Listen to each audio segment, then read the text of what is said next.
இந்த 4 எதுக்காக செய்கிறார்னா அருள் செய்வதற்காக இந்த 4 தொழிலையும் இறைவன் செய்யணும்.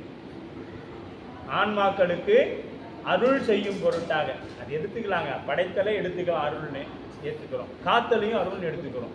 அழித்தலை நீங்கள் அருள்னு சொல்றீங்களே அப்படின்னா, இப்போ ஒரு பொருளை கொடுக்க வேண்டும். அழித்தல்னா அது இல்லாமல் செய்கிறதுன்னு பொருள்.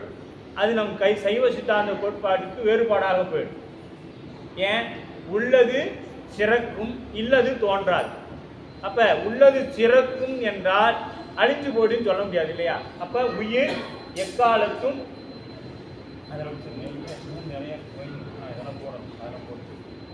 எக்காலத்தும் என்னது அழியவே அழியாது. அப்போ அது ஒடுங்கும். எங்கே ஒடுங்கும்? ஒன்று ஆணவத்தில் இருக்கும், அல்லது மாயையில் ஒடுங்கி நிற்கும், இல்லைன்னா இறைவன் திருவடியில் ஒடுங்கி நிற்கும். இது 3 இடத்துல இந்த ஆன்மா உயிர் எங்கேனும் ஒரு இடத்துல ஒடுங்கி நிற்குமே ஒழிய இந்த உயிர் தனித்து எப்பொழுதும் இயங்காது. இந்த உயிர் எப்பொழுதும் தனித்து இயங்காது. ஏதேனும் ஒன்றை சார்ந்திருக்கும். உயிர் தனியாகவே இயங்காது. தனியாக நினைச்சா அப்படியே ஜடமாரியே தான் இருக்கும். எதையும் செயல்படாதமாக இருக்கும். அப்படி வெள்ளி மால்வரை கையிலையில், இந்த வெள்ளி மால்வரை, இந்த வெள்ளினா உலகில் உள்ள மலைகள் எல்லாம் ஊழிதோர் ஊழியாக முற்று முயற் பொன்மலையாக இந்த மலை இருக்கிறது. இந்த கைலாய மலை எதுக்கு வெள்ளி மலைன்னு சொன்னாங்கன்னா, எல்லாம் இந்த ஊழியே அழிந்த பிறகும் அது நிற்கக்கூடிய மலை. அது மட்டுமல்ல, அது கடலாக இருந்த இடம். இன்னைக்கும் ஆய்வு பண்ணிக்கலாம். அந்த இடத்துல கடல்ல வாழ்ந்த உயிரினங்கள் அந்த பனிமலையில் இருப்பதாக அறிவியல் சொல்கின்றது. அந்த அளவுக்கு ரொம்ப பழமையான, பல மில்லியன் ஆண்டுகளுக்கு முன்பு தோன்றிய மலையாக அறிவியல் சொல்கிறது. ஆனால் நமக்கு சைவத்தில் பெருமான் குடிகொண்டு இருக்கக்கூடிய இடம் திருக்கைலாயம் அப்படின்னு. இன்னொன்று, பெருமான் ஆட்சி செய்த இடம், தமிழ் சங்கம் வைத்து ஆட்சி செய்த இடம் இன்று டெமோரியா கண்டோன்னு நமக்கு கடலுக்குள்ள இருக்குது.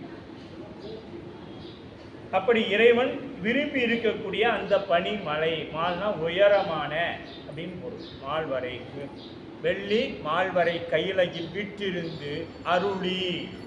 அந்த பெருமான் எங்க இருக்கிறான்? கையிலையில் இருக்கிறான். அங்க இருக்கிற பெருமான் எங்க வந்து நமக்கு அருள்றான்? இல்லங்கள் தோறும் எழுந்தருள்வது போல ஆலயங்கள் தோறும் பெருமான் எழுந்தருள் செய்து ஆன்மாக்களை உய்யும் பொருட்டாக. இதெல்லாம் ஏன் பெருமான் செய்யறானா? ஆன்மாக்கள் மீது வைத்த அருளின் காரணமாக, கருணையின் காரணம். இதெல்லாம் ஏன் பெருமான் செய்யணும்? அவருக்கு வேறு வேலையே இல்லையா அப்படின்னு ஒரு கேள்வி வரலாம். கேவலத்தில் ஆன்மா கிடக்குன்னா கிடந்துட்டு போகுது. அதுதான் துன்பத்தை அனுபவிக்கிறேன்னு தெரியாமல் தானே அனுபவிக்குது. இப்போ நம்ம துன்பத்தை அனுபவிக்கிறோம், துன்பத்தையே அனுபவிக்கிறோன்னு தெரியாமல் துன்பத்தை அனுபவிச்சுட்டு இருந்தோம்னா அதை அனுபவிச்சுட்டே இருக்க வேண்டியதானே. அதையே கொண்டு வந்து அதுக்கு இன்பம்னு ஒன்று இருக்குதுன்னு காமிக்கணும் இறைவன். அந்த இன்பத்தை அனுபவிக்கணும் ஏன் சொல்லணும்னா, ஆன்மாக்கள் எல்லாம் உய்வு பெற வேண்டும், என்னை போல் ஆக வேண்டும். ஒரு முதலாளி இருக்கிறார் அப்படின்னா அவர் என்ன பண்ணுவார்? தொழிலாளியை தன்னை போல அவன் ஒரு நல்ல ஒரு வேலைக்காரனாக வந்து நல்ல ஒரு கடை வச்சு அவன் பிழைக்கணும். அதுக்கு என்ன காரணம்?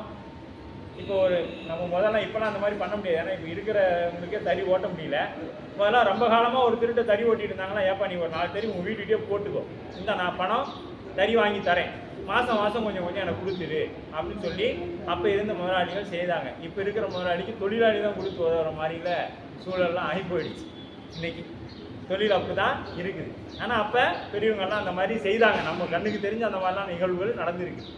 அதுபோல் நம்ம இது யார்? சாதாரண மனிதன். அவனே தாண்ட இருக்கிற ஒரு வேலைக்காரன் நல்ல நிலைக்கு வரணும்னு நினைக்கிறப்ப இவர் எல்லாம் வல்ல இறைவன் எல்லா உயிர்களிடத்தும் கருணை கொண்டுள்ளவன் என்ன செய்வான்? தன்னை போல இந்த ஆன்மாவும் வர வேண்டும், சிவமாம் தன்மை பெற வேண்டும் என்று எண்ணி அந்த ஆன்மாக்களுக்கெல்லாம் என்ன செய்கிறான்? அருளை செய்து கொண்டிருக்கிறான். அருள் செய்து கொண்டிருக்கிறான். அந்த அருளின் காரணமாக தான் நாம் இப்போ பிறவிக்கு வந்திருக்கிறோம். நமக்கு அதுக்கு தகுதி இருக்குதா இல்லையான்னு அவனுக்கு மட்டும்தான் தெரியும். வேறு இன்னம்பர் ஈசனுக்கு தான் நமக்கு எழுதப்பட்ட கணக்கு எல்லாம் தெரியும். நமக்கு எதுவுமே தெரியாது, தெரியவும் வைக்க மாட்டான்.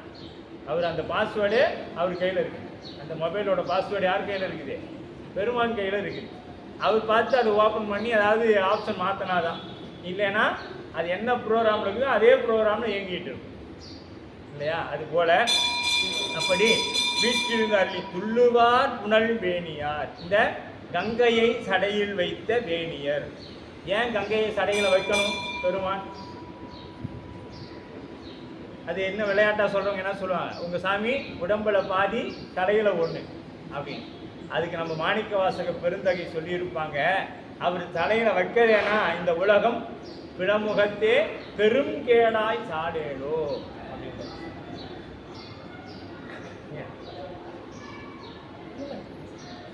பெரும் கேடாய் சாடேலோ அப்படின்னு சொல்லுவாங்க. அப்ப அந்த 1000 முகத்தினோடு அந்த கங்கை என்ன பண்றா, அது என்ன, அது பாட்டுக்கு சுதந்திரமா திரியறத ஒரு இடத்துல அடைச்சா என்ன பண்ணும், கோபம் வரும் யாருக்குமே.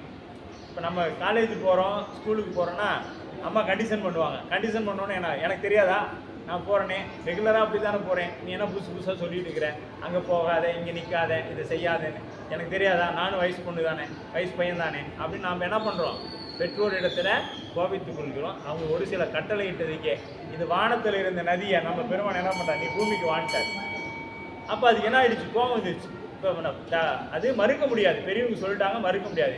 இப்போ நம்ம அம்மா சொல்லிட்டா வேகமாக போவோமே பைக் எடுத்துகிட்டு, ஒரு வேலை சொன்னோன்னு என்ன பண்ணுவோம், நான் போலன்னு சொன்னால் நீ போன்னு சொல்றியா, எடுத்துகிட்டு முறுக்கு 100ல் போ அப்படின்னு போவோம். அவங்க ஏன் உன போ சொன்னோன்னு ஆகிப்போயிடும். அந்த மாதிரி அந்த கங்கை என்ன பண்ணுறா, வேகமாக வந்த உடனே அப்படியே தாங்கலை பூமியை. அந்த மீண்டும் பகீரதம் போகிறான், சாமி கங்கை இவ்வளோ அதிகமாக வருதே, எப்படி இதெல்லாம் அப்படி, சரி இரு அப்படின்னு சொல்லிட்டு தன்னுடைய சடாமுடியில் தாங்குறார். அது எப்படி தாங்கினார்னு நம்ம அவினாசி பதிகம் போய் படித்தோம்னா தெரியும். நீர் ஏற ஏற நிமிர்க்கும் சடை, சுந்தர திருப்பாட்டை சொல்லியிருக்கோம். இப்போ நம்ம மேட்டூர் அணை இருக்குதுன்னா 120 அடி தான், அதுக்கு மேலே வந்தால் என்ன ஆகிடும், தேக்கி வச்சோம்னா டேமு உடஞ்சிரும். 120 வந்தோன்னா 16 பாலத்தையும் திறந்து விட்டுருவாங்க, நீ எங்கேயோ போய்க்கும், ஆளை விடுங்க அப்படின்னு திறந்துடுவாங்க. ஆனால் நம்ம சுவாமி என்ன பண்ணாரா, இந்த 1000 முகங்களோட வந்த கங்கையை அப்படியே தலையில் நிறுத்திக்கிட்டாருங்க. அது என்ன பண்ணாருன்னா, அது வேகமாக போகுது மேலே, இந்த சடையும் அதுக்கு தந்தாறு போல் வளர்ந்துக்கிட்டே போகுது. அப்போ இனி எவ்வளோ தூரம் போனாலும் இந்த சடை வளர்ந்து அது சலிச்சு போச்சு. அது என்ன ஆயிடுச்சு, கங்கை சடித்து போயிட்டா. அப்புறமே எல்லா முடியும் ஒன்றா தூக்கி மேலே வச்சுக்கிட்டாரு. இப்போ மீண்டும் என்ன ஆயிடுச்சு, வறட்சி ஆரம்பிச்சிருச்சு. பகீரதன், என்ன சாமி விட்டா மொத்தமாக விடுறீங்க, நிறுத்தினா எல்லாமே தண்ணி நிறுத்திடுறீங்க, கர்நாடகாக்கார மாதிரியே நீங்களும் பண்ணுறீங்க அப்படின்னு சொல்லி பகீரதன் போய் கேட்கலாம். அப்படியா, சரி விடு, உனக்கு ஒரு மதகம் மட்டும் திறந்து விடுறேன்னு ஒரு மயிர்காலை எடுத்து பெருமான் இப்படி விட்டார். அந்த திருமுடியை ஒன்று எடுத்து விட்டுக்கிறார். அதுதான் இன்னைக்கு வரைக்கும் நமக்கு இங்கே உலகத்துக்கு வர அத்துணை நதிகளும் அந்த ஒரு திருமுடியின் வழியாக அந்த வழியின் வர்றது தான் இவ்வளோ தீர்த்தம். அப்போ இது ஒரு திருமுடியில் வரதே இவ்வளோ இருக்குன்னா, மொத்தமாக விரிச்சிருந்தானே எவ்வளோ வந்திருக்கும் பார்த்துங்க, எவ்வளோ நீர் வந்திருக்கும் அப்படின்னு நாமளே சிந்தனை பண்ணிக்கணும் இல்லையா. அந்த அளவில் வேணியார் அருள் செய்து தொழுது தெல்லு வாய்மையாள். இப்போ இறைவனை எப்படி தொழணும் அப்படின்னு சொல்லி எதில் இருக்குதுங்க, ஆகம நூலில் இருக்குது. ஆகம நூல் எதில் செய்யப்பட்டது அப்படின்னா, இங்கே ஆலயத்தில் பேசணும்னா சில சிக்கல்கள் வந்து, சரிங்களா. ஏன்னா முழுக்க ஆகம அடிப்படையில் இருக்கக்கூடிய ஆலயங்கள் பூசை நடைபெறுவது அத்தனையும் தமிழகத்தில் மட்டும்தான். வேற எங்கே போனீங்களா, வடக்கில் ஐயாலாம் போயிருக்கிறாங்க, அங்கெல்லாம் பார்த்தீங்கன்னா ஆகம பிரகாரம் பூசானா இல்லை. நீங்கள் இப்போ காசியில் வந்து நம்ம தமிழ் மாதிரியே தமிழ்நாடு போலவே கொஞ்சம் பண்ணுறாங்க. முதல்ல நீங்கள் காசியில் போய் அந்த திருமேனியை கட்டி அணைத்து பாலபிடேகம் செய்து வரலாம். ஆனால் இன்றைய அளவில் அது குறைச்சிக்கிட்டாங்க. கொஞ்சம் தூரமாக இருந்து ஒரு இடத்துல ஊற்றோம்னா அதெல்லாம் போய் சாமி திருமுடியில் ஊற்றும், அந்த மாதிரி பண்ணிட்டாங்க. ஆனால் முன்பெல்லாம் அப்படி இல்லை, பக்கத்தால் போய் அது இன்னும் அவங்க வடக்கால இருக்கிறவங்க பார்த்தீங்கன்னா அங்கேயே பாக்கு போட்டு துப்பிடுவாங்க. இதெல்லாம் நடந்துச்சு. இப்போ தான் ஏதோ கொஞ்சம் அந்த மாதிரிலாம் எதுவும் இல்லாமல் காசி தலங்கள்லாம் இருக்குது. அந்த மாதிரி எல்லாரும் ஆகமத்துக்கு இந்த மாதிரிலாம் நாயன்மார்லாம் நீங்கள் 63 வரலாறு தமிழகத்தை தாண்டிட்டா கிடையாது. ஏன் இன்னும் சொல்ல போனால் காலத்தியை தாண்டிட்டோம்னா நாயன்மார் வரலாறு இருக்குது. முழுக்க நாயன்மார்கள் வரலாறும் பெருமானை வழிபாடு செய்வது எப்படி, ஆகம வழியில் எப்படி ஆலயங்கள் அமைக்க வேண்டும், அதனால தான் எங்கேயுமே இல்லாத சிறப்பு தமிழகத்தில் இருக்க காரணம். அத்தனையும் தமிழில் இருந்தது, காலப்போக்கில் அது மருவி வேற மொழிக்கு போயிட்டு இன்னைக்கு அது வேற ஒருத்தருக்கு சொந்தமாயிடுச்சு. முழுக்க எல்லாமே. அதனால தான் நாம் எல்லாமே கடைபிடிக்கிறது எல்லாமே ஆகம பிரகாரம் தான் இருக்கும். அப்படி ஆகம திறமெல்லாம் தெளிய அப்படிங்கிறார். இப்போ இன்னொரு செய்தி சொல்லணும், கேட்கக்கூடிய மாணவர்கள் இருக்கிறீங்க இல்லையா, அவருக்கு இந்த ஆசிரியராக இருக்கிறவங்களுக்கு பெரிய வேலை என்ன தெரியுமா, அவங்களுக்கு தெரிந்து கொள்கிற மாதிரி உணர்ந்து கொள்கிற மாதிரி சொல்லணும். அதுதான் நல்ல ஆசிரியருக்கு அழகு. ஏதோ வந்தோம் பாடம் சொன்னோம் போனோம் அப்படின்னு இருந்தாங்கன்னா அது ஆசிரியருக்கு அழகில்லை. அந்த ஆன்மா கேட்ட மாத்திரத்தை எப்படி அன்னையான இது இன்னும் வெளிப்படையாக ரொம்ப சிம்பிளாக சொல்லணும்னா, ஒரு திரைப்படம் புதுசாக ஒன்று வருது வச்சுக்குவோம். அந்த திரைப்படத்தை நம்ம நண்பர் போய் பார்த்துட்டு வந்துடுவார். என்ன பண்ணுவார், அந்த கதையை சொல்லுவார் பாருங்க. அவர் பாதி கதை சொல்கிறதுக்குமே நம்ம இப்போ தேட்டருக்கு போய் டிக்கெட் வாங்கிடணும்னு தோணும். ஏன்னு கேட்டிங்களா, சொல்பவர்களும் ஆர்வத்தோடு சொல்லணும், அதுக்கடுத்து கேட்பவர்களும். ஏதோ ஐயா சொன்னாங்க 6 மணிக்கு வகுப்புன்னு, நானும் வந்து உட்காந்துட்டேன். சிந்தனை பூரா இன்னைக்கு நவராத்திரிக்கு என்ன சுண்டல் போட்டுருக்குறாங்கன்னு இருந்துச்சுன்னா எப்படி அது நான் சொல்கிறது உங்கள் காதில் வரும்? வராது இல்லையா? அப்போ கேட்கக்கூடிய அன்பர்களும் ஆர்வத்தோட காதலோட அன்போட கேட்கணும். சொல்லக்கூடிய ஆசிரியரும் என்ன பண்ணணும், அன்போட காதலோட சொல்லணும். அப்படி சொன்னோம்னா தான் இது சொல்கிறத அது அப்படியே வாங்கி. இதற்கு பெயர் என்ன அப்படின்னு பார்த்தீங்கன்னா பக்குவம். பக்குவம்னு சொல்லிக்கிறேன். அது என்ன அப்படின்னா, உணர்த்தியதை உணர்த்திய பொழுதே உணர்த்தியவாறே உணர்ந்து கொள்ளுது. இது என்னங்க இது அப்படின்னு யோசனை பண்ணலாம். உணர்த்தியதை உணர்த்திய பொழுதே உணர்த்தியவாறே உணர்ந்து கொள்ளுதல். அது அங்கே ஆசிரியர் இடத்திலும் இருந்தது, மாணவனாகிய அம்பாள் இடத்திலும் அது இருந்தது. இறைவன் என்ன சொல்கிறான் அப்படிங்கிறத அம்பாள் அப்படியே டக்கு கேட்ச் முடிச்சிட்டாங்க. இதைத்தான் நம்ம பெருமான் சொல்ல வர, என்னத்தை சொல்ல வரார் அப்படின்னு அடுத்த பாடலில் சொல்கிறார் பாருங்க. உள்ளவாறு கேட்டு அருளினால். யாரு அருளு அப்படின்னா அருளுதல் அப்படின்னு சொல்லணும். இந்த அருளுதல் அப்படின்னா எது? ஆகமங்கள் அருளுது. அதை பார்க்கலாம் பின்னாடி. மணவாசகன் தான் சொல்லுவார், இந்த அருள் செய் அருள் அப்படிங்கிறது ஏன்னா இது அருள். விலகை ஆளுடையார் தாம் பொருட்டண்டி உலக உயிர்கள் நன்மையில் பொருட்டே கேட்டார். இதை ஏன் கேட்டா அம்பாள்னா உலக உயிரின் நன்மை பொருட்டு கேட்டார். இது ஒன்னாச்சு. அடுத்தது மணவாசகன் மெய்கண்டார் இடத்துல சொல்லுவார், பொய்காட்டி மெய் அகற்றி போதானந்த பொருளாம் மெய்காட்டும் மெய்கண்டாய் விண்ணப்பம் விண்ணப்பம் பொய்காட்டா மெய்யா திருவெண்ணை நல்லூர் வித்தகா சுத்த வினா ஐயா நீதான் கேட்டு அருள் அப்படின்னு. அந்த அருள் தான் இங்கே சொல்கிறாங்க. எது? அருளினால். ஏன் அப்படின்னு பார்த்தீங்கன்னா, இப்போ ஒரு பெரியவங்க இருக்கிறாங்க, அவரிடத்துல என்ன பண்ணும், ஐயா உங்களிடத்துல பேசுவதற்கு வாய்ப்பு இருக்கா, ஒரு சில மணித்துளிகள் உங்களிடத்துல அதுக்கு அவர் என்ன சொல்லணும், இசையணும். பேசலாம் சாமி, நான் கொஞ்சம் ஃப்ரீயாக தான் இருக்கிறேன்னு சொல்லணும். சொன்னால் தான் நம்ம என்ன பண்ண முடியும், அவரிடத்துல கேள்வி கேட்க முடியும், பேச முடியும். அவர் இல்லைப்பா எனக்கு கொஞ்சம் வகுப்பில் இருக்கேன், வேறு வேலையாக இருக்குது, நீ அப்புறம் பேசிக்கலாம் அப்படின்னோன்னு என்ன ஆகும்? அப்போ கேட்க மாட்டாங்க. நாம் சொல்ல தயார், ஆனால் அவங்க கேட்பதற்கு தயாராக இல்லை இல்லையா? அப்போ கேட்கணும் அப்படின்னா என்ன வேணும்? நமக்கு அருள் வேணும். நாம் சொல்கிறத பெரியவங்க கேட்கணும்னாலும் அதுக்கு என்ன நமக்கு வேணும்? அருள் வேண்டும். அந்த அருள் என்ன இருக்குது? அன்னை இடத்துல இருந்தது. அப்ப ஐந்தொழிலுமே அருள் தான். கேட்டல் அருள், சிந்தித்தல், அதை படைத்தல் அருள், இது எல்லாமே எதுங்க? காத்தல் அருள், ஒடுக்குதல். இது அழித்தல் கிடையாது. இது எல்லாரும் அழித்தல்னு ஒன்று வச்சுக்கிட்டோம். ருத்ரனோட பணி என்னன்னா அழித்தல். அழித்தல் கிடையாது, ஒடுக்குதல். அது என்ன வேலை? ஒடுக்குதல். ஒடுக்குதல்னா பருப்பொருளாக இருக்கிறத நுண்பொருளாக ஆக்கிறது. பருப்பொருளாக இருக்கிறத நுண்பொருளாக ஆக்குறது ஒடுக்குதல்னு பேர். அதை செய்யக்கூடிய வேலை யார் செய்கிறாங்கன்னா உருத்திரன். நல்லா தெரிஞ்சுங்க, மும்மூர்த்தியில் ஒருத்தர் நம்ம பெருமான் கிடையாது. 5 பேர்லையும் நம்ம பெருமான் இல்லை. சதாசிவம் மகேஸ்வரன்னு நம்ம அதையெல்லாம் கடந்து நிற்கி இயக்கி கொண்டிருக்கிறவன் தான் நம்ம சிவம். நாம் இந்த மும்மூர்த்தியில் ஒருத்தர், உங்கள் சாமி காளியம்மன் காலில் போட்டு மெதிச்சிட்டு இருக்கிறேன் வந்து கேட்குறாங்க. அடப்பா அது எங்கள் சாமி இல்லைடா, அது ருத்திரன், எங்கள் சாமி மகாருத்திரன், அது புனிருத்திரன், இதெல்லாம் சொல்லணும். நாம் மும்மூர்த்தியில் ஒருத்தராக நினச்சிக்கிட்டு இவர் தான் எங்கள் சாமி. ஏன்னா நம்ம பெருமான் எப்படிப்பட்டவர்? அண்டம் கடந்த பொருள், அளவில்லதோர் ஆனந்த வெள்ளப் பொருள், பண்டும் இன்றும் என்றும் உள்பொருள். சேந்தனார் சொல்றேன் பல்லாண்டு. இன்னைக்கு இல்லைங்க, நேற்று இருந்தாரு, இன்னைக்கு இருக்கிறாரு, நாளைக்கும் இருப்பார். என்றும் உள்பொருள் என்று பல்லாண்டு குருதுமே அப்படின்னு சொல்றாங்க. அப்போ நாம் நேற்று கூட பார்த்துருக்கோம், சுத்தமாயா போன விஞ்ஞான கடலில் இருக்கக்கூடிய திருமால் திருநீர் பூசியிருப்பார். திருமால் திருநீர் தான் பூசியிருப்பார். எப்படியோ மாறி போய் இப்படி இருந்த திருநீரை இப்படி மாற்றி விட்டாங்க. என்ன காரணமோ தெரியல, அது அவருக்கு தான் தெரியும். பாவம், அவரே ரொம்ப சிரமப்படுவார். ஏன்னா நான் தான் முதல் அடியான்னு சொல்கிறாங்க, என்னையுமே அவரோட சின்னத்தை அடிச்சு இப்படி போட்டுட்டீங்களேன்னு அவரே கூட நினச்சிட்டு இருக்கலாம். அதனால் அதை விட்டுடுவோம். இது வேறு பேசினா நானும் போகக்கூடாதுன்னு தான் நினைப்பு அடியணும். சுவாமி எப்படியாவது அங்கே கூட்டி போயிடுறாரு இல்லையா. அடுத்தது அப்போ அடுத்து 51வது பாடல் பாருங்க. 51 அச்சாரம்னு சொல்லுவாங்க தமிழில்.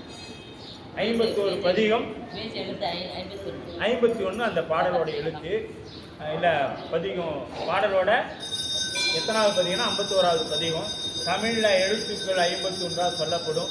நம்ம திருவாசகத்தில் 51 பதிகங்கள் சொல்லப்படும். இப்படி 51வது இடத்துல, ஏன்னா திருவாசகம் என்பது ஆகம நூல், நமக்கு ஆகம நூல். அதெல்லாம் பெருமான் இங்கே சுத்தமாக அப்படியே கொண்டு வர இருப்பாங்க. இதெல்லாம் சேக்கிலார் வந்து 51வது பாடத்தெல்லாம் இதை வைக்கணும்னு ஏதாவது கணக்கு போட்டு வச்ச நியூமராலஜி பார்த்தா வச்சா அந்த இடத்துல இல்லையே, தானா அமையுது இதெல்லாம். அப்போ எண்ணில் ஆகமம் இயம்பிய இறைவர்தாம் விரும்பும் உண்மையாவது பூசனை என உரைத்தருள அன்னலார்தமை அர்ச்சனை புரிய ஆதரித்தால் வெண்ணில் நல்லவளாயின பெருந்தவ கொழுந்து. அவன் எப்படிப்பட்டவன்? பெரும் தவ கொழுந்து. யாரு? அன்னை. அன்னை பெரும் தவ கொழுந்து. அவள் எண்ணில் ஆகமம் இயம்பிய இறைவர். ஆகமம் நமக்கு இப்ப சொல்லப்படுறது எத்தனை ஆகமங்கள்? 28. மகா சதாசிவமூர்த்தம் ஈசானத்தில் உள்ள ஈசான முகத்திலிருந்து 8. இதெல்லாம் நம்ம தெரிந்து கொள்ள வேண்டியது. ஈசான முகத்திலிருந்து 8 ஆகமங்கள் தோற்றுவிக்கப்பட்டது. மீதி தற்பூடம், அகோரம், வாமதேவம், சத்யோஜாதம் என்ற 4 முகத்திலிருந்து 4, மீது 5 4 ஆகமங்களா மொத்தம் 20 ஆகமங்கள் தோற்றுவிக்கப்பட்டது. ஆக மொத்தம் நமக்கு ஆகமங்கள் 28 ஆகமங்கள் அப்படின்னு சொல்லப்படுது. சிவவேதம் என்பது 10, உத்திரவேதம் என்பது 11. இதெல்லாம் திருமூலர். இதெல்லாம் எங்கெங்க இருக்குது அப்படின்னா, நீங்க ஆனால் ஆகமம், எனக்கு ஆகமம்லாம் படிக்க தெரியாதுங்க. நம்ம திருமூலர் சொல்லிக்கிறார். இதை நம்ம திருமூல நாயனார் இதெல்லாம் சொல்லி வச்சிருக்கிறாங்க. அதில் இருந்து நமக்கு சிவகோயிலையாக சொல்லியிருக்கிறாங்க. அதை எடுத்து நம்ம அவ்வளோதான். சரிங்களா? அப்போ திறமெல்லாம் ஆகமங்கள் உபாகமங்கள் எல்லாம் முறையே தெல்லு உள்ளவாறு ஐயம் திருபெற கேட்டால். இப்போ கேட்டதுனால, அன்னை கேட்டதுனால என்ன பயன் வந்துருச்சு? ஆமாம், இறைவனுக்கு என்ன பிடிக்குங்கிறது ஆகமத்தில் சொல்லிடுச்சு. இப்போ ஆகமங்கிறது சைவ சித்தாந்தங்க. சைவ சித்தாந்தத்தில் என்ன சொல்லுது? முப்பொருள் உண்மையை சொல்லுது. எது முப்பொருள் உண்மைனா என்ன? பதி, பசு, பாசம் அப்படிங்கிற 3ஐயும் நமக்கு சொல்லுது. அதுக்கு அடுத்தது ஒவ்வொன்றுடைய வேலை என்ன அப்படிங்கிறதையும் சொல்லப்படுது. இப்படி எல்லாம் அதன் ஆகமத்தில் எப்படி இறைவனை பூஜை பண்ணணும், என்ன காலத்தில் என்ன மலர்கள் சாத்தணும், அந்த மலர்கள் சாத்துவதனால் என்ன பயன், இதெல்லாம் ஆகமத்தில் சொல்லப்படுது. அதன் பிரகாரம் நம்ம சைவ சித்தாந்தத்தில் அதை தெரிந்து கொண்டு நாம் என்ன பண்ணுறோம்? பூசைகளை செய்ய தொடங்கும். அப்படி இங்கே என்ன பண்ணுறாரு? ஆகம் எண்ணில் ஆகமங்கள், அளவுபடுத்தி நிறுத்தப்படாத ஆகமம். இப்போ ஆகமங்கள் ஏகப்பட்டது இறைவன் சொல்லியிருக்கான். ஆனால் நமக்கு கிடைத்தது என்றவோ 28 ஆகமங்கள். அதில் உபாகமங்கள் அப்படின்னு பார்த்தீங்கன்னா 207 ஆகமங்கள் 207. மூலாகமங்கள் நாவென்று அநேக கோடி கிரந்தங்களையும் எண்ணில் பெரும் தென்கோடி 100,000 என்பது திருமணம். உபாகமங்கள் நிறைய இருக்குது. மூலாகமங்கள் நவ்வொன்றும் அநேக கோடி கிரந்தங்களை உடையது. கிரந்தம்னா அது எழுத்துக்களை உடையது. நிறைய கோடிக்கணக்கான எழுத்துக்களை உடையது. எண்ணில் அப்படின்னா எண்ணத்தினுள் கருத்தினுள் நிற்கத்தக்க என்றுரைப்போம். இப்போ எண்ணில்னா அது மேலே ஒரு ஆர்வம் வர மாதிரி ஆசிரியர்னு சொல்லணும். கேட்கக்கூடிய மாணவர்கள் என்ன பண்ணணும்? ஆர்வத்தோடு கேட்கணும். இப்போ அம்பாளுக்கு என்ன ஒரு அந்த இடத்துல ஆர்வம் அப்படின்னா, இந்த பெருமானோட நாம் ரொம்ப காலமாக குடும்பம் நடத்திக்கிட்டே இருக்குமே, இந்த ஆளுக்கு என்ன பிடிக்குதுன்னே நமக்கு தெரிய மாட்டேங்குது. இப்போ நம்ம வீட்டுக்காரமா 50-60 வருஷம் நம்மளோட குடும்பம் நடத்திட்டாங்க. அப்போ நம்ம வீட்டுக்காரம்மா என்ன நினைக்கிறாங்க, இவனுக்கு என்ன பிடிக்கும்னே தெரியல, எதை போட்டாலும் சாப்பிட்றான். ஆனால் எதையா ஒன்று விரும்பி சாப்பிடுவான்னு பார்த்தா இவன் எதையுமே சாப்பிடவே மாட்டேங்கிறான், இவனுக்கு என்னத்தான் பிடிக்கும் அப்படின்னு ஒரு நாள் அப்படியே உட்காந்து காற்று வாக்கில் பேசிட்டு இருக்கிறாங்க. ரொம்ப வயசாயிடுச்சு, பேச வேண்டிய சூழல். பேசுகிறாங்க. பேசும் பொழுது அவருக்கு, எனக்கு பருப்பு குழம்புல வடையை போட்டு கொடுத்தீங்கன்னா ரொம்ப எனக்கு பிடிக்கும்னு சொன்ன. இத்தனை காலமாக இது தெரியாமையே நான் உங்க கூட வாழ்ந்துட்டேனே அப்படின்னு என்ன சொல்லுதுன்னா, நீங்கள் யாராவது எனக்கு எது பருப்பு குழம்பு வடை பிடிக்குன்னு நினச்சிக்காதீங்க. ஒரு உதாரணத்துக்கு அடியேன்னு சொன்னேன், ஐயா சொல்லிட்டாருன்னு நினச்சிக்காதீங்க இல்லையா. அப்படி இது என்ன சொல்கிறாருன்னா, அம்பாள் இத்தனை காலமாக இருந்த பெருமானுக்கு பூசை தான் பிடிக்கும் நமக்கு தெரியாமல் போயிடுச்சு. நம்ம சாமிக்கு என்ன பிடிக்கும், பூசை தான் பிடிக்கும்னு தெரியாமல் போயிடுச்சே அப்படின்னு சொல்லிட்டு இப்போ என்ன பண்ணுறாங்க, அம்மா பூசை பண்ணணும்னு ஒரு எண்ணம் வந்துடுச்சு. இதுதான் பக்குவம். சொன்னோம் இல்லையா, என்ன பக்குவம் அப்படின்னா, இதுகாலம் எப்படினாலும் இருந்தால் அவங்களுக்கு இறைவனுக்கு என்ன பிடிக்கும், ஆஹா நம்ம வீட்டுக்காருக்கு இதுதாயா பிடிக்கும், என்ன பிடிக்கும் அப்படின்னா பூசை செய்யறது பிடிக்கும் அப்படின்னு. அதான் என்னில் ஆகமம் இயம்பிய இறைவர் தாம் விரும்பும். அவருக்கு என்ன விருப்பம் அப்படின்னு பார்த்தீங்கன்னா பூசை. அதனால தான் அடியார்களை கண்டா அவருக்கு ஒரு ஆசை. ஆஹா பரவாயில்ல, இவன் வந்துட்டான், எப்படியோ நமக்கு ஒரு சொம்பு தண்ணியும் ஒரு பூவும் உண்டு. அவர் அடியாரை பார்த்து ஏன் மகிழ்றாரு அப்படின்னா, எப்படியோ இவன் வந்துட்டான், ஒரு சொம்பு தண்ணியும் ஒரு பூவும் கட்டாயமாக நமக்கு உண்டு. அதனால் அடியார்கள் இருக்கக்கூடிய ஆலயங்கள் என்ன செய்யுங்க, ரொம்ப சிறப்பாக இருக்கும். அதில் எந்த மாற்றமும் இல்லை. அந்த ஊரில் ஒரு அடியார் இருக்கிறாங்கன்னா அந்த ஆலயமானது எப்படி இருக்கும்னா மிகவும் அற்புதமான வழிபாட்டில் இருக்கும். ஒரே ஒரு அடியார் இருந்தால் போதும், ஒரே ஒரு அடியார் இருந்தால் போதும், அந்த ஊரில் இருக்கக்கூடிய ஆலயம் கட்டாயமாக வழிபாட்டில் இருக்கும். அதில் எந்த மாற்றமும் இல்லை. அவர் என்ன பண்ணுவார்னா, இறைவன் அவன் உடம்பு உயிரை கொடுத்தாவது அந்த கோயிலுக்கு இதையாவது செய்வான். அதுதான் அடியாருடைய இலக்கம். ஏன்னா பெரிய புராணம்ங்கிற ஒரு நூல் எதுக்கு இருக்குது அப்படின்னா, ஆலயங்களை காப்பதற்கு, பூஜைகளை செய்விப்பதற்கும் ஆலயங்களை காப்பதற்கு தான். இது இல்லைன்னா நாவுக்கரசர்னு ஒரு நமக்கு இல்லை, ஆலயங்களை என்ன பண்ண முடியாது, காத்திருக்க முடியாது. அங்கே முதல்ல உலகத்துக்கு பட்டினி போராட்டத்தை அறிமுகப்படுத்தியவர் எங்கள் நாவுக்கரசர் பெருந்தகை. அகிம்சை காந்தியடிகளை அறிமுகப்படுத்தல எங்க நாவுக்கர். அதான் சொல்றோம் இல்லையா, எங்க சைவம் தான் உலகத்திலே எல்லாத்தையும் சட்டத்தை வகுத்து கொடுத்து இன்னைக்கு அம்பேத்கர்னு சொல்லலாம். ஆனா மனுநீதி சோழன் வழியாக எங்க சாமி தான் அது செய்தார், எங்க சாமி தான் அது அறுத்த. இப்படி எல்லாத்துக்கும் மூல காரணம் எங்களுடைய சைவ நூல், எங்க பெருமான் இடத்துல இருந்தா வருது. இன்னைக்கு தொலைக்காட்சி பெட்டி அது எங்க சுவாமி. இப்படி எல்லாமே அப்படி இங்க வந்ததுதான் இதுவும்.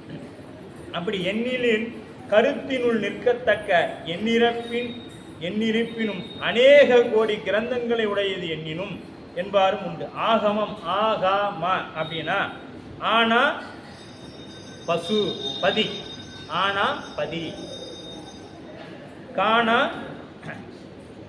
பசு, மானா பாசம், பாசம் மலம். சரிங்களா? அப்ப இது பானா சத்து, இது ஆங்கிறது சத்து, காங்கிறது அசித்து, மாங்கிறது அசத்து. சத்து சதசத்து அசத்து. சரிங்களா? சத்து சதசத்து அசத்து அப்படிங்கிறது தான் ஆகமம் அப்படின்னு சொல்லுவோம். பதி பசு பாசம் அப்படின்னு சொல்லப்படும். ஆதரித்தால் அப்படின்னா விரும்புதல். விரும்புதல்னா சுவாமிக்கு என்ன பிடிக்கும் அப்படின்னு விருப்பத்தோடு நாம் இருக்கிறது. இறைவனுக்கு இப்போ நம்ம நஞ்சுகேஸ்வருக்கு என்ன பிடிக்கும் அப்படின்னா அவருக்கு விஷம்தான் பிடிக்கும். நமக்கு நம்ம சாமிக்கு என்ன பிடிக்கும், விஷம்தான் பிடிக்கும். நம்மளால தர முடியுமான்னு தர முடியும். ஏன்னா நம்மளே பெரிய விஷம் தான், நம்மளே பெரிய விஷம் தான். அதனால தான் நம்மளையும் தேர்ந்தெடுத்து இருக்கிறதுலே பார்த்தாரு எடப்பாடியில். இதுங்க கிட்ட தான் அதிகமாக விஷம் இருக்குது. இதெல்லாம் அதனால சாமி நம்மளையெல்லாம் பார்த்தாரு, இதுங்கிட்ட தான் அதிகமாக விஷம் இருக்குது, இதெல்லாம் முதல்ல தூக்கி உள்ளார போடு அப்படின்னு சொல்லி இந்த அதிகமாக குரூப் பண்ணுற பையனை சாமி பாதியார் பிடிச்சி வச்சுக்குவேன். டேய் நீ வா, எங்கே போனாலும் நீ குரூப் பண்ணுவேன், நீ என் பக்கத்தால் தான் இருக்கணும், எங்கேயும் போயிடக்கூடாது, தெரியுதா அப்படி. இதெல்லாம் நாமளாம் எப்படின்னா சாமிக்கு தெரிஞ்சு இதெல்லாம் ரொம்பமா வெளியே விட்டோமா சேட்டை பண்ணுவோம். இதெல்லாம் முதல்ல தூக்கி உள்ளார போடுன்னு நம்மளையெல்லாம் சாமி தூக்கி இங்கே போட்டார். இப்போ சில பேர் நினைப்பீங்க, இவர் வகுப்பு கேட்க வந்ததுக்கு என்னையெல்லாம் வீட்டுக்கு அடங்காதவன்னு இவர் சொல்கிறாரா, ஊருக்கு அடங்காதவன்னு சொல்கிறாரா, தெரியலையே அப்படின்னு சொல்லலாம். நாம் எங்கே அடங்கனாலும் நம்ம பெருமானுக்கு அடங்கி நிற்கிறோம். நம்ம நஞ்சுண்டேஸ்வர பெருமானுக்கு அடங்கி நிற்கிறோம். அப்படி பெண்ணில் நல்லாள் அப்படிங்கிற இந்த பெண்ணிலேயே நல்லவள் யாருன்னா, மண்ணில் நல்ல வண்ணம் வாழலாம், எண்ணில் நல்ல கதிக்கு யாதுமோர் குறைவில்லை, கண்ணில் நல்ல அகுதுரும் கழுமல வளநகர், பெண்ணில் நல்லாளோடு பெருந்தகை இருந்ததே. அப்ப பெருமான் என்ன பண்ணுவாங்க, பெருந்தகை இருந்ததே அப்படின்னா அது மாதிரி தான் இந்த இடத்துல பெண்ணின் நல்லாள் அப்படிங்கிற பெண்ணிலேயே ரொம்ப நல்லவள் யாருன்னு பார்த்தோமா நம்ம பெருமான் தான்.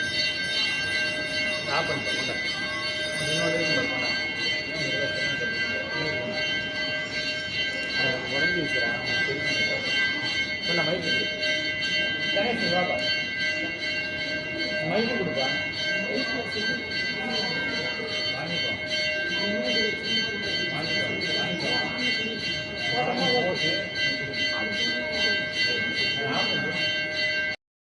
அப்படி பெருந்தவ கொழுந்து பெரிய தவத்தின் கொழுந்து போல்வார்.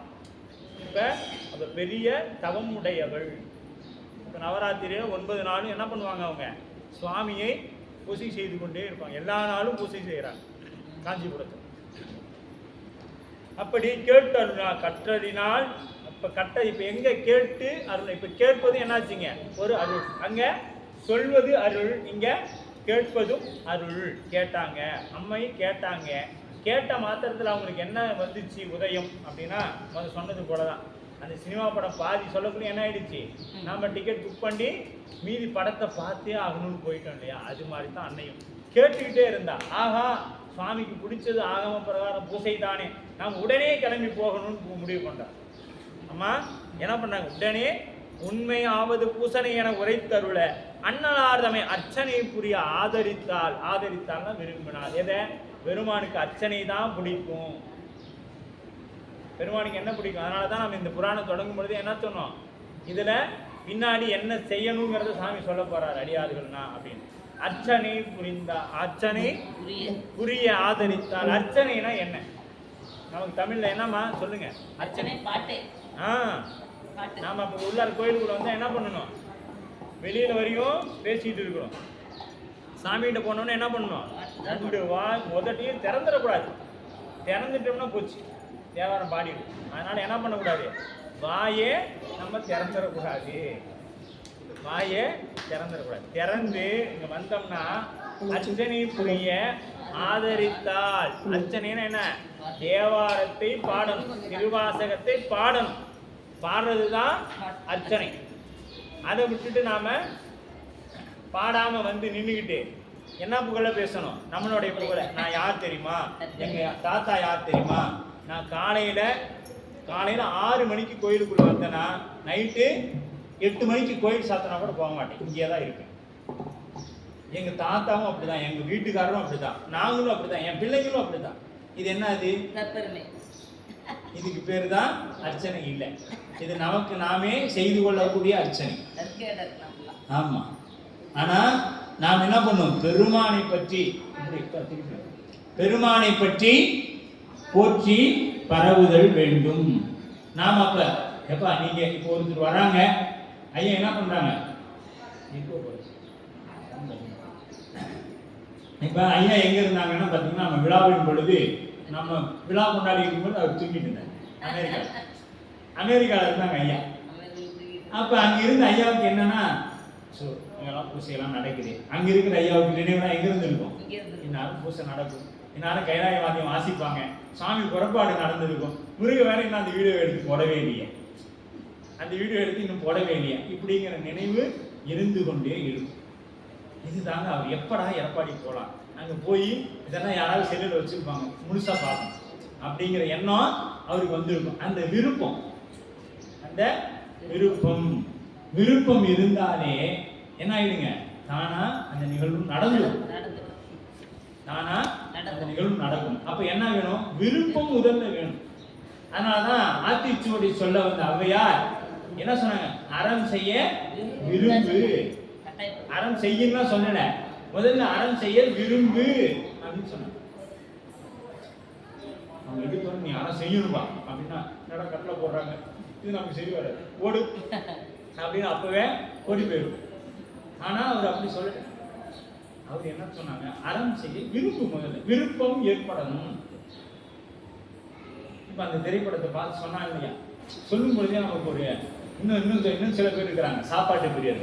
நல்லா அந்த ஹோட்டலுக்கு போனேன், அந்த அப்படியே இங்கே எந்த எந்த இடம் முதல்ல அதை சொல்லிட்டு அவங்க சொல்லு அப்படிமா. அதாப்பா இங்கிருந்து சங்கீதி போன உடனே அது உள்ளாரப்ப அந்த முதல் அது அந்த இல்லைன்னா அதுக்கு சந்தி அது சொல்றதுக்குள்ளே இவருக்கு அப்படியே ஆர்வமா இருக்கும்.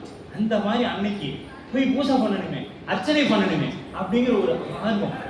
ஏன்னா சுவாமிக்கு என்ன பிடிக்கும்னு தெரிஞ்சிருச்சு. அது எங்க போய் செய்யறது? இப்ப விண்ணுலகத்தில் போய் செய்ய முடியுமானா, வானிடத்தவரும் மண்மேல் வந்து அனந்தனை அர்ச்சிப்ப. வானத்துல இருக்கிற இந்திரன் திருமால் உட்பட அதெல்லாம் பூசை பண்ண எங்க வரணும்? ஆமா, அங்கெல்லாம் பூசை பண்றதுக்கு இடம் கிடையாது, நீர் கிடையாது. பூசைங்கிறது என்ன? புண்ணியம் செய்தாருக்கு பூ உண்டு நீர் உண்டு. இப்ப பூசை பண்ணணும்னா என்ன வேணும்? நீரும் பூவும் வேணும். இது அங்க இருக்குதானா? இல்லை. அப்ப அது பண்ணணும்னா எங்க வரணும்? நம்மனா பூலோகத்துக்கு தான் வரணும். அப்ப நாமெல்லாம் யாருங்க? நாமெல்லாம் எங்க என்ன ஆகணும்? அப்படியே சொர்க்க மாதிரி வாழணும், இந்திரன் போல வாழணும்னு நினைக்கிறோம். இந்திரன் என்ன நினைக்கிறான்னா, எப்படியாவது நான் தமிழ்நாட்டில் பிறந்து அங்கே சிவபெருமான பூசை பண்ணணும்னு நினைக்கிறேன். அவன் என்ன நினைக்கிறான், நான் எப்படியாவது சாமி என்னை இந்த பதவியை காலி பண்ணி சீக்கிரமா என்னைய தமிழகத்தில் போட்டு தமிழ்நாட்டில் போட்டு என்னை என்ன பண்ணுவீங்க? பூசை பண்ண வைங்க சாமி. நாம இங்க வந்து இருந்துக்கிட்டு எப்படியாச்சும் நான் வந்து ஒரு பெரிய ஆளா ஆயிடணும், இதையாவது நான் செஞ்சு கொடு சாமி அப்படின்னு நாம நினைப்போம்.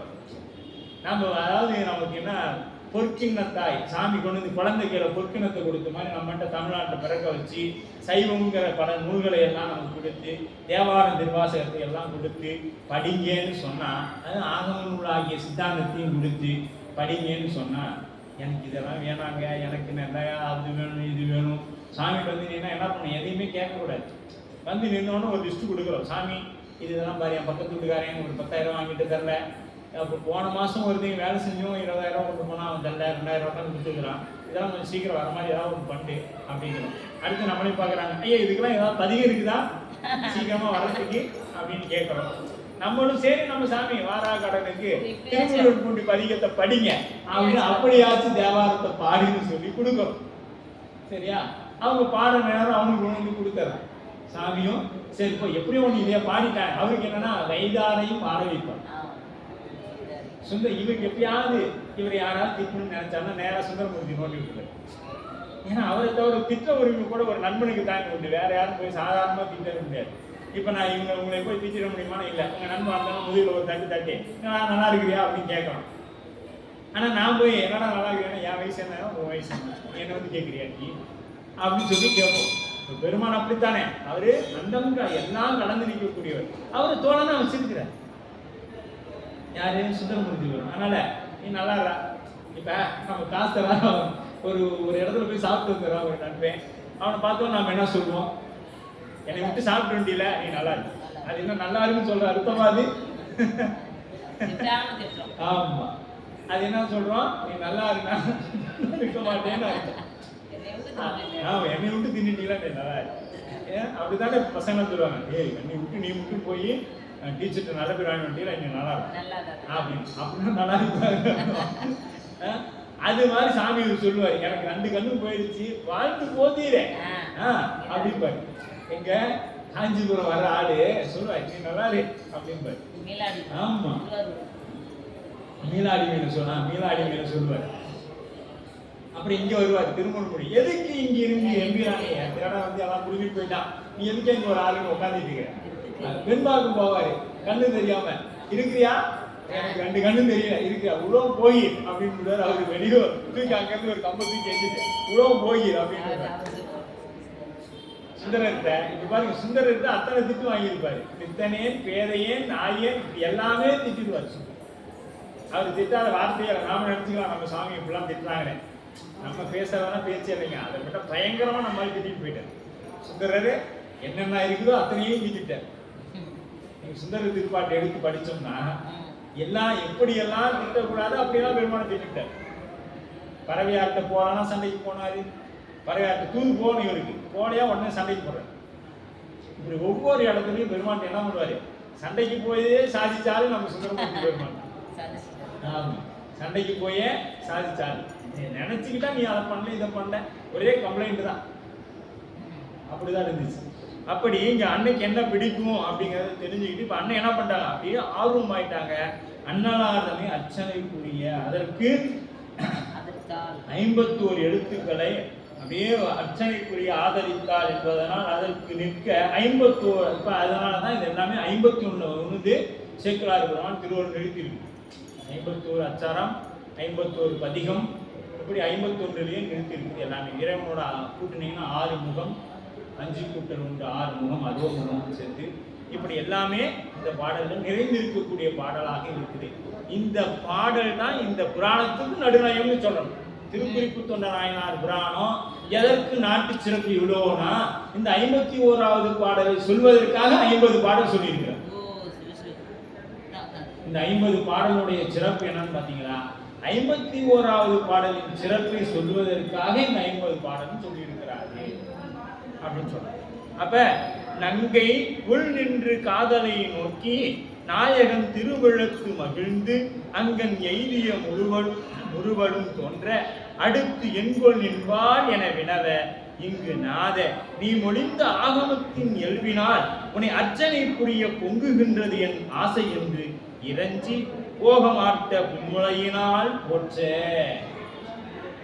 இப்ப அண்ணன் என்ன பண்றாங்க, கேட்ட மாத்திரத்துல கிளம்பிட்டாங்க. நான் பூசை பண்ற சாமி, இதுக்கு மேல என்னால என்ன பண்ண முடியாது, பூசை பண்ணாமலாம் இருக்க முடியாது. நங்கை பெண்ணினோடு வழங்கும். இப்ப நங்கை என்பது என்னங்க, அன்னையோட சிறப்பு பெயர் நங்கை. ஆமா, நங்கை அப்படின்னு சொல்லி நாம சித்தாந்த வகுப்புலையும் பார்த்துருக்கோம். நங்கைனா நாம் எப்படி ஒரு கையை கொண்டுதான் ஒரு செயலை செய்கின்றோமோ அது போல இறைவனும் என்ன பண்ணுவான், நங்கையால் தான் செய்வார். அம்பாளின் வழியாகத்தான் இந்த உலகத்திற்கு அனைத்து அருள்களையும் செய்வார்.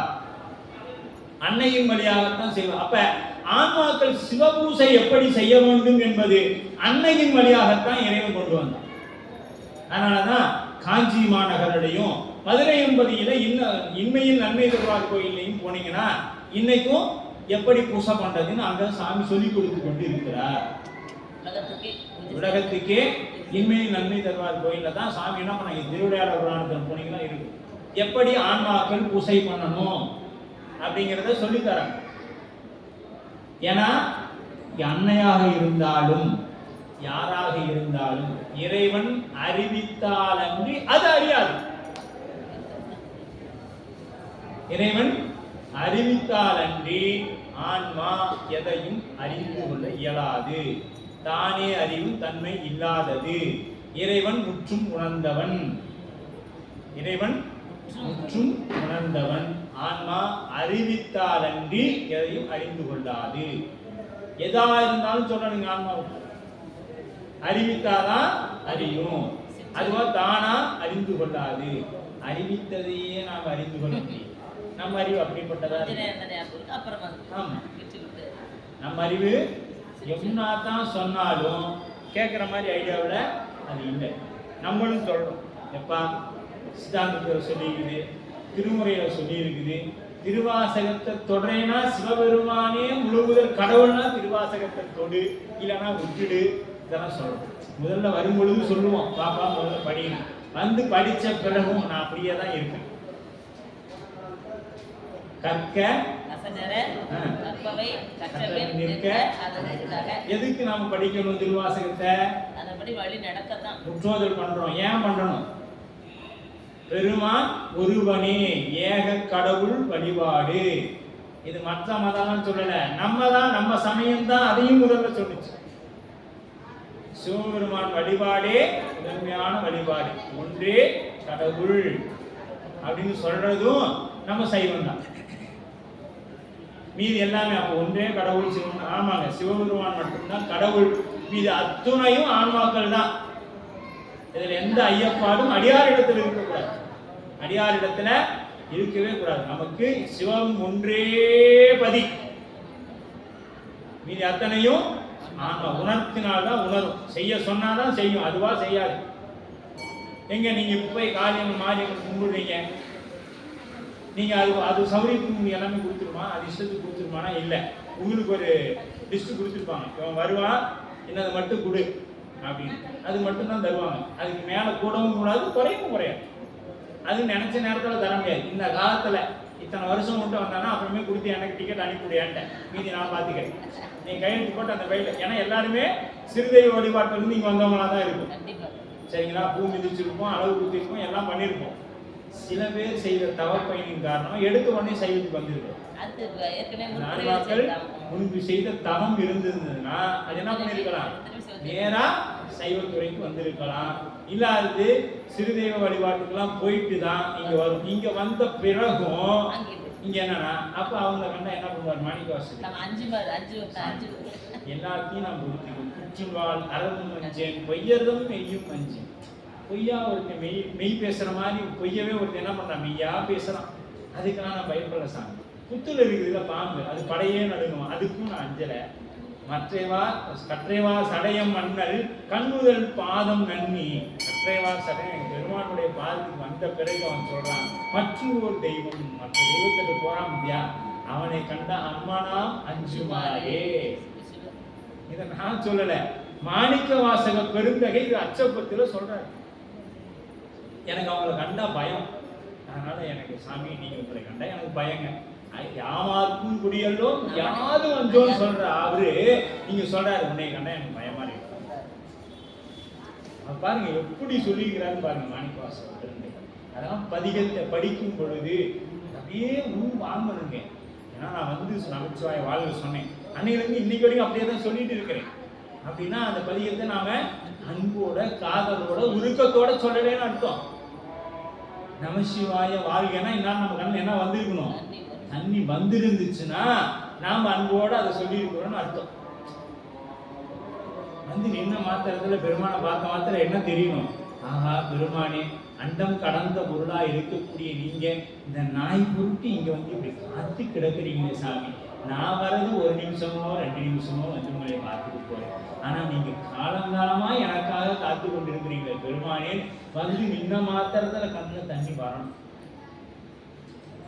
வந்துருச்சுன்னா உண்மையான அன்பு அவர்கிட்ட. ஏங்க ஒரு நம்ம பெற்றவங்க இருக்கிறாங்க, அவங்கள வந்து நம்ம ரொம்ப நமக்காக நம்ம நேரம் காத்து இருக்கிறாங்கன்னா, ஏமா எனக்காக இருக்க, நீ கூட்டியே இருக்கலாம், நானே வந்திருப்பேன் அப்படின்னு அவங்க சொல்லுவோம்னா, நீ கடை உனக்கு அப்படிதான் வேணும், என்னை வந்து பெற்றதுக்கும் இதுதான் கடை அப்படின்னு நினைக்கணும். இவன் எவ்வளோ கொடுமை. அந்த மாதிரி தான் நாம பெருமான் நம்முடைய கருணையா வச்சு அந்த கேவலத்திலிருந்து எடுத்து கொண்டு வந்து நம்முடைய பிறவிக்கு கொடுத்து, எப்படியாவது இந்த பிறவியை கடந்து வாடாத ஒரு குருநாதனை கொடுத்து 5 எழுத்தை சொல்லி இத்தனையும் சிரமப்பட்டு ஆகணும் எல்லாத்தையும் கொடுத்து ஆலய வழிபாட்டுக்கு ஒருத்தரை வச்சு நம்மளை பைக்கில் கூட்டி வந்து விட்டாலும் நாம் என்ன பண்றோம், 1 நிமிஷம் நின்று கூப்பிட்டுட்டு சாமி அந்த 1 நிமிஷத்துல என்னென்ன லிஸ்ட் வாங்கியோ அதெல்லாம் கொடுத்துட்டு அப்புறமேட்டு சாமி நான் வைக்கிறேன் சாமி எனக்கு காலேஜ் டைம் ஆச்சு அப்படின்ட்டு என்ன பண்றேன்,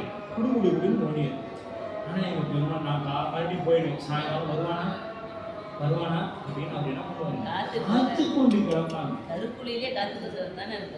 உருத்தெரியா காலத்தில் உள்புகுந்த நுள்ளம் மண்ணி கருத்திருத்தி உள்முத்து கருணையினால் கலந்த ஆண்டு கொண்ட திருத்துருத்தி மேயானை சித்திக்கும் சிவபக்தி அறுத்தினால் நாயடியேன் அணிவதில்லை கண்டேனே. அவங்க பார்க்கும்பொழுது அப்படி தெரிஞ்சிச்சு, நம்ம பார்க்கும்பொழுது ஒன்றும் தெரிய மாட்டேங்குது. ஏன்னா அவர் மேல நமக்கு நன்மை இல்லை. அதனால பெருமானை வந்து அந்த எப்படிப்பட்டவன் நமக்காக எல்லாத்துக்கும் உயர்ந்தவங்க. ஒன்றும் போதான் ஆயேனை உய்யக்கொண்ட நின்றவர்கள் காத்து கிடக்கான். அவன் காத்து கிடக்கான். எப்படியாவது நம்மகிட்ட வந்துடாதா, ஒரு தேவாரம் வந்து பாடிடாதா, அதே ஒரு பாட்டு பாடு சாமி. நம்ம அம்மா சொல்லுவாங்க, ஏதோ பாட்டு கிளாஸ்லாம் போடியாமே, நீங்க ஒரு தாட்டி அம்மாட்ட பாடிக்காமி அப்படிங்கிற மாதிரி. அவர் கேட்காத பாடல் இல்லைங்க. சுந்தரர், ஞானசம்பந்தர், நாவுக்கரசர் யாருக்கையும் கேட்டுட்டார். அப்படிலாம் கேட்ட அவரு ஒரே ஒரு பாட்டு பாடேன் நான் கேட்கறேனே அப்படின்னு கெஞ்சி கேட்கறத உட்காந்துட்டு யாச்சும் பாடிட மாட்டியா, உனக்காகத்தானே அந்த 18,000 பாட்டி விட்டு வச்சுக்கிறீங்கன்னா அதையும் நான் விளையாண்டே கொடுத்துருக்கேன். ஜில்லையில் எதுக்குன்னா இப்படியா 18 படிச்சுன்னா போதும் முடிச்சேன், அதையும் முடிஞ்சு 12 பாட்டு படின்னு கொடுத்தேன். அதையும் முடிஞ்சு பஞ்சபுராணமாவது சொல்லணும்னு கொடுத்தேன். கடைசியில் ஒரு பாட்டாவது பாடுறான்னு கேட்குறேன், இதையும் பண்ண மாட்டேங்கிறியே அப்படின்னு நம்ம பெருமான் என்ன பண்றான், அப்படியே நம்ம உட்கார்ந்து கொண்டு இருக்கிறான். அப்ப நீ மொழிந்த ஆகமத்தின் இயல்பு அப்படிங்கிற, நீ மொழிந்த நங்கை நின் காதலை நோக்கி நாயகன் உருமகிழ்ந்து அங்கன் எய்திய ஒருவனும் தோன்ற, அதே அந்த சிரிப்போட மகிழ்ச்சியோட அடுத்தது என்குள் நின்பாள் என வினவ. இப்ப அடுத்தது என்ன அப்படின்னு சொல்லி சுவாமி கேட்கிறாரு. கேட்டோன்னா சொல்றா, இங்கு நாத, நாதனா தலை, இங்கு நீ சொன்னிய தலைவா, நீ சொன்னிய நாதா அப்படின்னு சொல்லி, நாதா இங்கு நீ நாதா நீ மொழிந்த ஆகமத்தின், நீ சொன்ன பத்தியா அந்த ஆகமத்தின் இயல்பினால் உன்னை அர்ச்சனை புரிய பொங்குகின்றது என்ன ஆசை. நீ சொன்னீங்களப்பா, அதன் பிரகாரம் நான் அடியன் வகுப்பு உருப்படியாக சொல்லியிருந்தேன் அப்படின்னா உங்களுக்குலாம் என்னால் என்ன ஆயிருக்கணும்னா, சிவபூசை இப்பயே போய் பண்ணணும், நாளைக்கு காலையெல்லாம் இல்லைங்க, இப்ப போய் சிவபூசை பண்ணணும்னு தோணி இருக்கணும். அப்பதான் நான் சரியா வகுப்பு சொல்லியிருக்கேன். அப்ப இன்னும் உங்களுக்கு தோணல, இன்னும் அந்த ஒரு கண்ணுல உருக்கம் வரலைன்னா இன்னும் நம்ம சொல்றதுக்கு தகுதி இல்லை. எதையோ படிச்சு சொல்லிட்டு இருக்கிறோம் இல்லையா, எதையோ படிச்சு சொல்லிட்டு இருக்கிற மொழிய உணர்வா சொல்லல. அதுக்கு சாப்பிட்டா நான் உங்களுக்கு சொல்றதுக்கு எனக்கு தகுதி இல்லை. நீங்களும் உணர்வா கேட்டுருந்தா என்னால கண்ணுல தண்ணி சிவபெருமான பூசை பண்ணணும்னு வந்திருக்கணும். அப்படித்தான் அம்பாலும் சாமி கேட்டுக்கொண்டாங்க சொன்னாங்க. அதனாலதான் சொல்ற, நாத நீ மொழிந்த ஆகமத்தின் இயல்பினால் உன்னை அர்ச்சனை புரிய பொங்குகின்றது என்ன ஆசை, என்ன ஆசை என்று இறைஞ்சி போகமந்த புன்முலையினால் போற்று. போகமந்த போகமாத்த புன்மலையார், போகமாந்த புன்மலையார் திருநள்ளாற்று பதிவு நன்னோடும் பொன்னகல ஆகமந்த நம்பெருமான் நேயது நல்லாரே அஞ்சுவர். சைவத்தின் முடிந்த உண்மையானது பூசை என்று காட்டும் இந்த இடத்தில் சைவ உதவி புரிந்து உலகுக்கு எடுத்துக்காட்ட இப்பதிகம் தினை நினைக்கூத்தல் பொருட்டே என்று சொல்லப்படும். இப்ப இந்த சைவத்தை போகமாந்த பொன்முளையார் அப்படிங்கிறது ஒரு முக்கியமான பூசை வழிபாடு செய்யக்கூடிய உணர்த்தக்கூடிய பதிகமாக இருந்து அன்னையாரின் அடுத்திரு மேனியாகிய பெண்ணுருவம் குறிப்பு பெற கூறுகிறது இந்த பதிகம். பரம் அபரம் என்னும் இரண்டு ஞான நிலையங்களை அம்மையாரது இரண்டு தனங்களாக உடையது.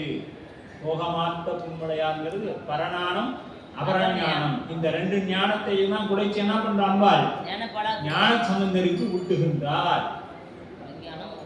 பரஞானம் அபரஞானம் இரண்டையும் இரண்டு தனங்களில் இருந்து எடுத்து அதை குடைத்து இரண்டையும் ஊட்டுறாங்க. அதாவது படிக்காம தெரிந்து கொள்ளக்கூடிய ஞானத்தையும் அறிந்து உபதேசம் பெற்றும் படித்தும் தெரிந்து கொள்ளக்கூடிய ஞானத்தையும் இரண்டையும் கலந்து என்ன பண்றாங்க, அம்பாள் வந்து திருஞான சம்பந்த பெருந்தகைக்கு ஊட்டுகின்றார்.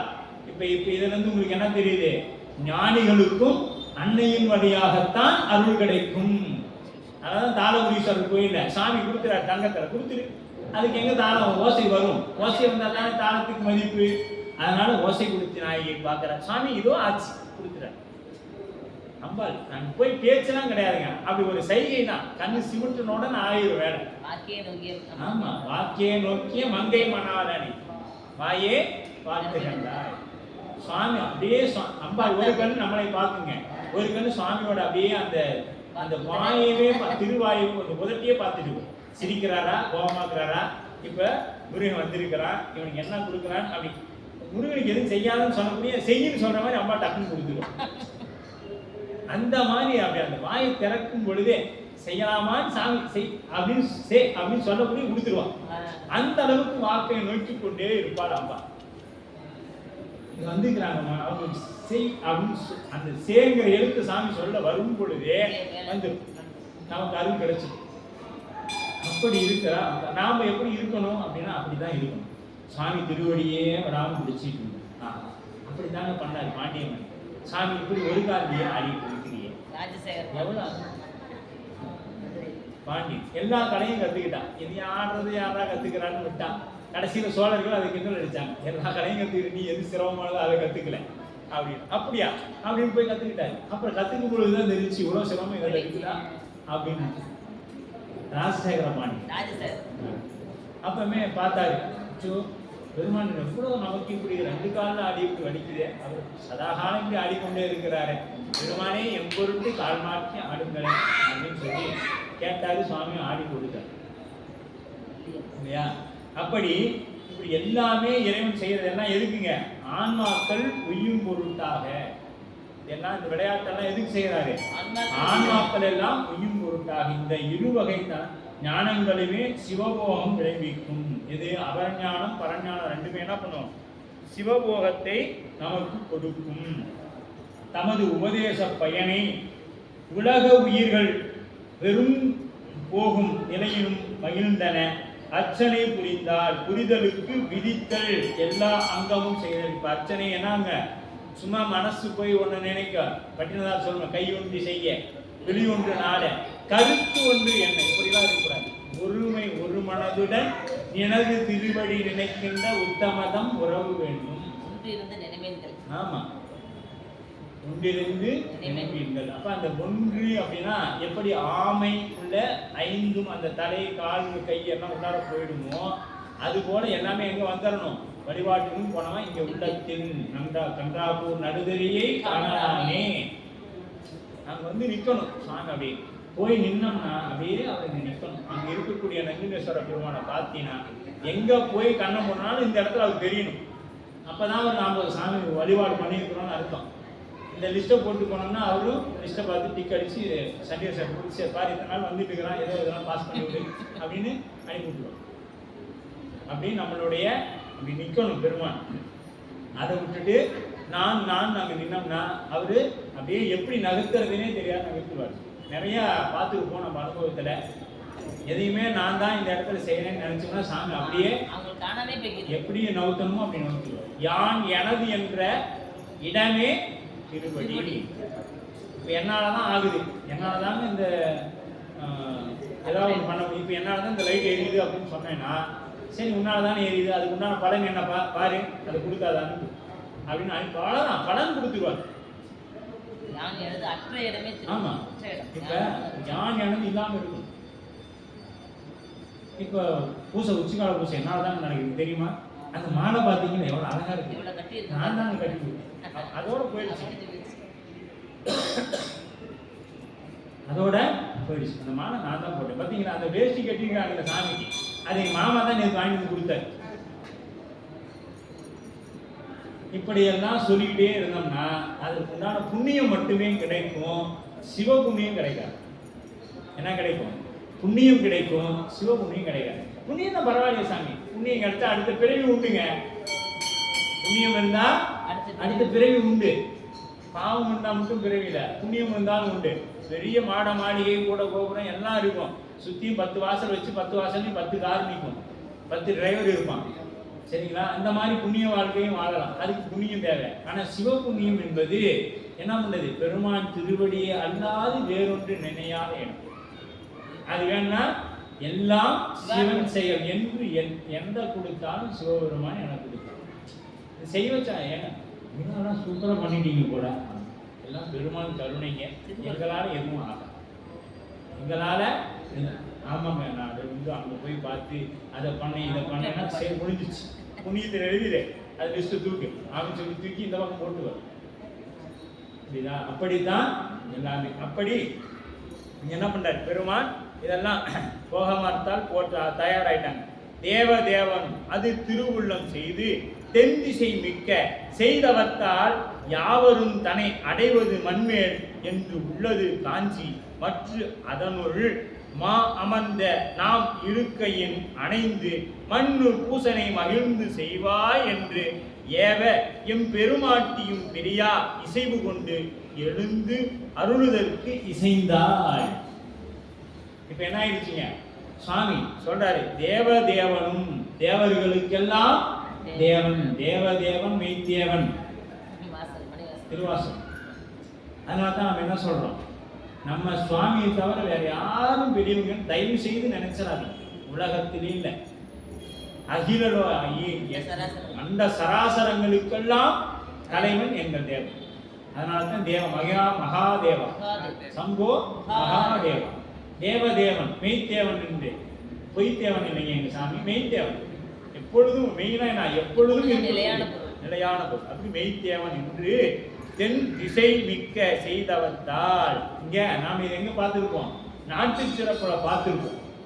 தென் திசை தீதிலா திருத்தொண்டர் தொகை தர. எது தென் திசைனா மாதவம் செய்த. அது இங்கேயும் பயன்படுத்த மா அமர்ந்த நாம் இருக்க எங்க அதாவது யாவரும் தன்னை அடைவது மண்மேல். இப்ப என்னை அடையணும்னா என்ன பண்ணும்? மண்மேல புசப்படணும். மண்ணுல பிறந்தாதான் நீ என்னை அடைய முடியும். அப்ப நாமனா ஏன் இங்க வந்து பிறந்திருக்கணும்னு தெரிஞ்சுக்கங்க.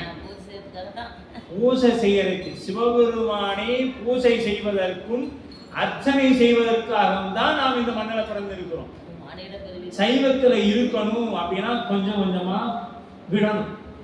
சைவத்துக்காக குடும்பத்தில் இருக்கணும், குடும்பத்துக்காக சைவத்தில் இருக்கக்கூடாது.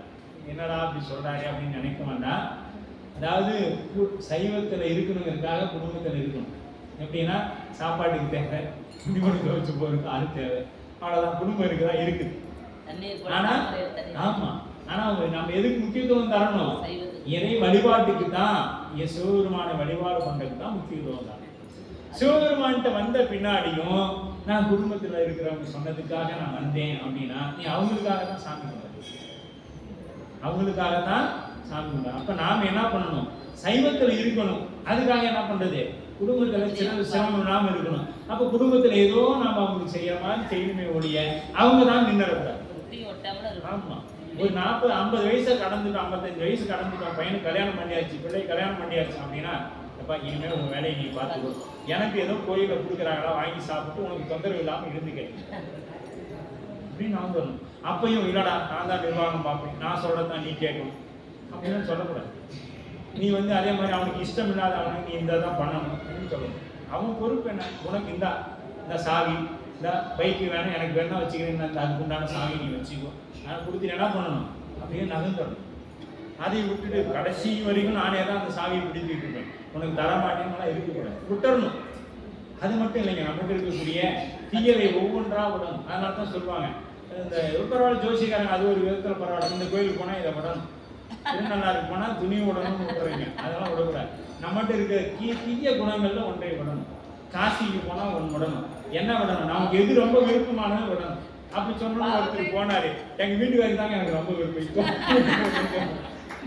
விட்டு வந்துடக்கூடாது. சரியா?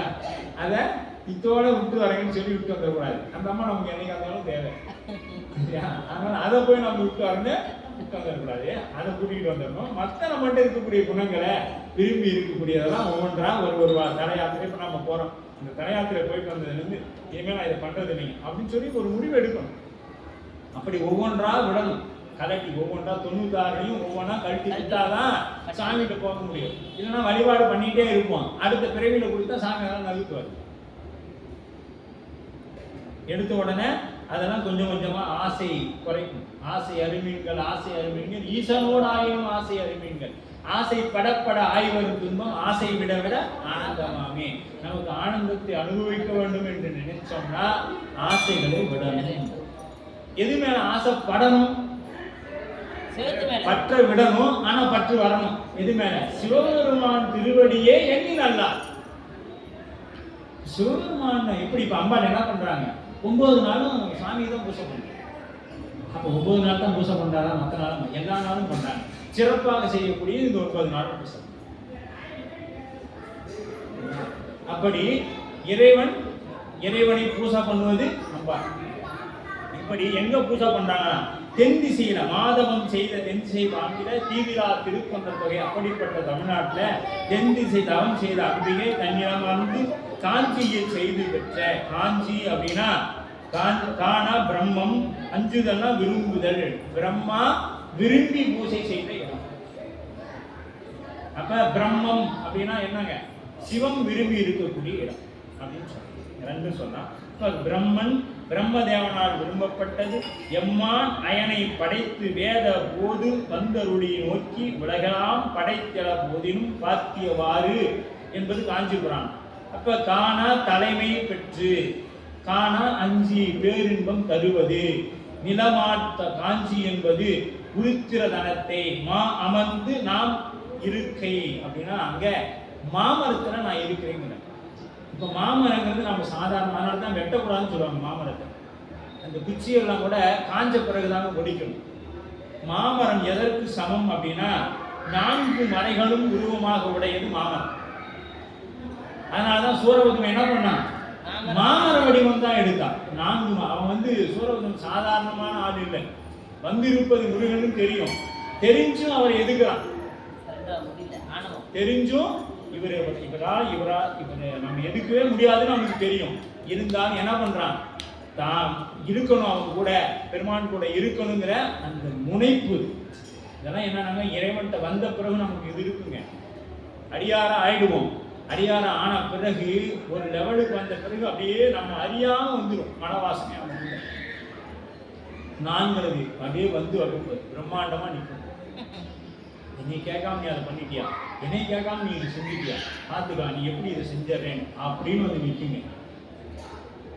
அது மாதிரிதான் சூரபத்மன் இடத்துல நம்ம அடியார் இடத்துல இது நம்மளை தெரியாம வருங்க. ரொம்ப சாக்கிரதையா இருக்கும், வந்துடும். எப்படி வந்துச்சுன்னே தெரியாது.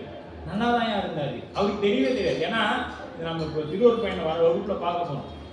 இது என்னன்னா தன்னையும் காட்டாது ஆணவம், தன்னை சார்ந்தவங்களையும் காட்டாது.